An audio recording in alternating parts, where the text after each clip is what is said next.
केंद्रीय गृह मंत्री अमित शाह का असम दौरा। केंद्रीय गृह मंत्री अमित शाह आज से असम के 3 दिवसीय दौरे पर हैं।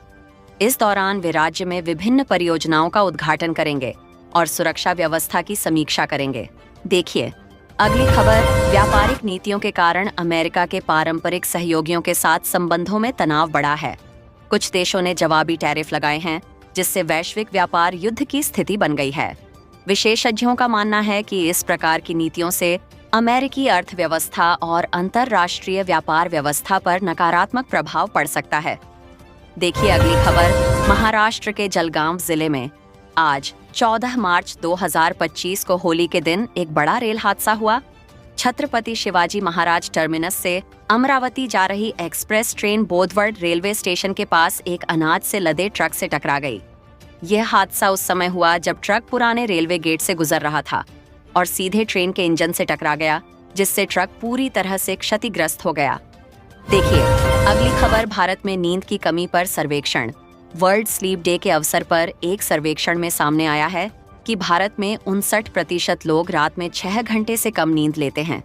प्रमुख कारणों में टॉयलेट ब्रेक की आवश्यकता 72%, खराब नींद शेड्यूल 25% और बाहरी शोर व मच्छरों से परेशानी 22% शामिल हैं।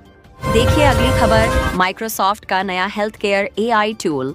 माइक्रोसॉफ्ट ने ड्रैगन कोपायलट नामक वॉइस एक्टिवेटेड AI सहायक पेश किया है, जिसे विशेष रूप से डॉक्टरों और स्वास्थ्य पेशेवरों की सहायता के लिए डिजाइन किया गया है। देखिए अगली खबर। निजी अस्पतालों पर निर्भरता। NSS की रिपोर्ट के अनुसार 60% से अधिक भारतीय मरीज निजी अस्पतालों की सेवाओं पर निर्भर हैं, जिनमें ग्रामीण क्षेत्रों में यह आंकड़ा 72% और शहरी इलाकों में 79% है। देखिए अगली खबर। मोटापे की बढ़ती समस्या। मोटापे के बढ़ते मामलों के कारण भारतीय युवा पीढ़ी पर पड़ने वाले प्रभाव पर चिंता जताई गई है। जंक फूड का बढ़ता चलन और गरीबों में बढ़ता मोटापा देश की कार्यशक्ति को प्रभावित कर सकता है। देखिए अगली खबर। कैंसर के मामलों में वृद्धि की चेतावनी।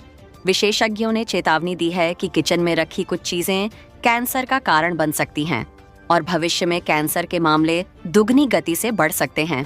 देखिए अगली खबर। रूस का युद्ध विराम प्रस्ताव पर समर्थन। रूस के राष्ट्रपति व्लादिमीर पुतिन ने यूक्रेन में 30 दिनों के संघर्ष विराम से जुड़े अमेरिकी प्रस्ताव का सैद्धांतिक रूप से समर्थन किया है, लेकिन उन्होंने इसके लिए शर्तों पर काम करने की आवश्यकता पर जोर दिया है। देखिए अगली खबर। वित्त वर्ष 2024 से 25 में हिमाचल प्रदेश की प्रति व्यक्ति आय में 9.6% की वृद्धि दर्ज की गई है। पिछले वित्त वर्ष 2023 से 24 में प्रति व्यक्ति आय 2,34,782 रुपए थी, जो बढ़कर 2,34,782 रुपए हो गए। 2,57,212 रुपए हो गई है। इससे प्रदेशवासियों की आय में 22,430 रुपए की बढ़ोतरी हुई है। देखिए अगली खबर। पेपर लीक मामले में विपक्ष की चिंता। पेपर लीक के मुद्दे पर विपक्ष के नेता राहुल गांधी ने सिस्टमैटिक फेलियर की बात कही है। उन्होंने ट्वीट कर कहा कि 6 राज्यों में 85 लाख बच्चों का भविष्य खतरे में है। देखिए अगली खबर। चिकित्सा सेवाओं में विशेष इंतजाम। त्योहारों के दौरान स्वास्थ्य सेवाओं में किसी भी आपात स्थिति से निपटने के लिए विशेष इंतजाम किए गए हैं।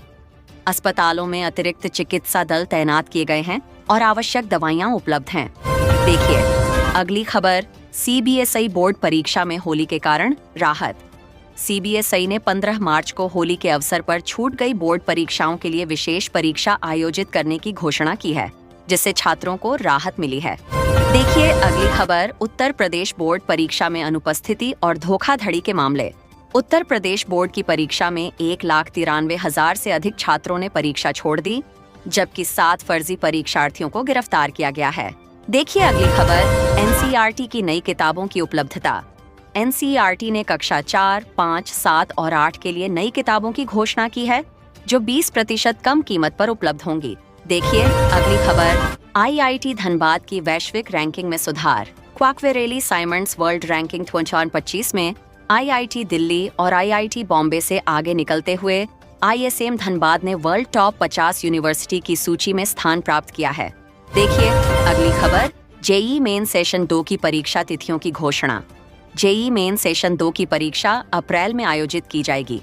और पूरी डेट शीट जारी कर दी गई है। देखिए अगली खबर। हिमाचल प्रदेश में 15 वर्ष से पुरानी सरकारी वाहनों की सेवा समाप्त। मुख्यमंत्री मुकेश अग्निहोत्री ने घोषणा की है कि हिमाचल रोड ट्रांसपोर्ट कॉरपोरेशन की 15 वर्ष से अधिक पुरानी बसों को चरणबद्ध तरीके से नए वाहनों से बदला जाएगा। देखिए अगली खबर। हरियाणा में मेयर और पार्षदों के मानदेय में बढ़ोतरी की संभावना। हरियाणा सरकार आगामी बजट में मेयर और पार्षदों के मानदेय में 25 से 30% तक बढ़ोतरी करने पर विचार कर रही है। देखिए अगली खबर। मेट्रो केबल चोरी से रेड लाइन सेवा बाधित। दिल्ली मेट्रो के रेड लाइन कॉरिडोर से केबल चोरी के कारण 6 घंटे से अधिक समय तक सेवा बाधित रही। यह मेट्रो नेटवर्क से केबल चोरी का पहला मामला नहीं है। जून 2024 से अब तक ऐसे 99 मामले सामने आए हैं। देखिए अगली खबर। ब्रिटिश युवती से दुष्कर्म का मामला। दिल्ली में एक ब्रिटिश युवती के साथ दुष्कर्म का मामला सामने आया है। युवती की सोशल मीडिया पर एक युवक से दोस्ती हुई थी, जिसके बाद वह उससे मिलने भारत आई थी। पुलिस ने आरोपियों को गिरफ्तार कर लिया है और मामले की जानकारी ब्रिटिश हाई कमीशन को भी दी गई है। देखिए अगली खबर। साइबर ठगों का नया तरीका। साइबर ठगों ने 500 लोगों के बैंक खातों से पैसे निकालने के लिए नया तरीका अपनाया है। ठग 300 रुपए में सिम कार्ड हासिल कर बिना OTP या कार्ड जानकारी के खातों को खाली कर रहे थे। पुलिस ने इस मामले में FIR दर्ज की है। देखिए अगली खबर। आम आदमी पार्टी का प्रदर्शन। आम आदमी पार्टी ने होली पर महिलाओं को मुफ्त सिलेंडर देने की मांग को लेकर प्रदर्शन किया।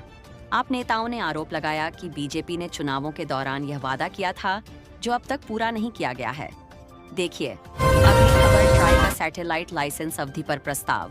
Telecom regulatory authority of India TRAI ने सैटेलाइट ब्रॉडबैंड स्पेक्ट्रम लाइसेंस की अवधि 5 वर्षों तक सीमित करने का प्रस्ताव रखा है, जो एलोन मस्क की स्टारलिंक की 20 वर्षीय अनुमति की मांग के खिलाफ है। यह कदम बाजार स्थिरता का मूल्यांकन करने और स्पेक्ट्रम मूल्य निर्धारण में लचीलापन प्रदान करने के उद्देश्य से है। देखिए अगली खबर। जेल सुधार संबंधी घोषणाएं। मुख्यमंत्री योगी आदित्यनाथ ने राज्य की जेलों की स्थिति की समीक्षा करते हुए नए प्रिजन एक्ट को तैयार करने और ओपन जेल की स्थापना के लिए प्रस्ताव तैयार करने के निर्देश दिए हैं। देखिए अगली खबर। नए साल में नई टीम की घोषणा। जनवरी 2025 में मुख्यमंत्री योगी आदित्यनाथ ने सरकार और बीजेपी संगठन में बड़े बदलावों की योजना बनाई है, जिसमें महत्वपूर्ण जिलों में अधिकारियों की तैनाती शामिल है।